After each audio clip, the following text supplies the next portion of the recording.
Welcome, in front of me I have LG Q6, and today I will show you how we can create folders on the home screen, how we can move them, how we can rename them also. So for example, we are going to organize these icons, so we have to click, hold and then drag icon for another one, just like that. So we can easily add here few application. When you tap on it and then click here, you can rename that folder. And also we can change color of the folder. We can go for the pink one, click OK, and as you can see, that's how it looks.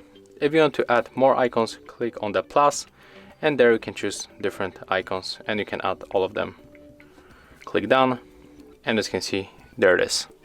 So if you find this video helpful, remember to leave a like, comment, and of course subscribe to our channel.